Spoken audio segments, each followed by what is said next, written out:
High, আপনারা সবাই কেমন আছেন? আজকে আমি কোনো প্রকার মশলা ছাড়া পোলাও করব। তো এর জন্য আমি প্যাকেটের চাল নিয়ে নিছি। তো এটা হচ্ছে সুগন্ধি চিনি গুঁড়ো চাল। তো আমি নিয়ে নিব 2 গ্লাস। তো আমি 2 গ্লাস চাল নিয়ে নিলাম। তো আপনারা ভালো চালটা নেওয়ার চেষ্টা করবেন, খোলা চাল নিলেও ভালোটা নেওয়ার চেষ্টা করবেন, তাহলে ভাতটা অনেক সুন্দর হবে, ঝুরঝুরে হবে। তো আমি এখন চালটা পানি দিয়ে ধুয়ে নেব, তারপরে এটাকে জল ছেঁকা দিয়ে দেবো। তো আমি কড়াইতে তেল দিয়ে দিলাম।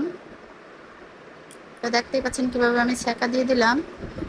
তো এখন পেঁয়াজ দিয়ে দিলাম, কাঁচা লঙ্কা, তেজপাতা, দারচিনি, কয়েকটা এলাচ। এটাকে আমি একটু সময় নেড়ে চেড়ে তারপরে এর ভিতরে দিয়ে দেবো আমি রসুন বাটা। তো আবারও আরেকটু সময়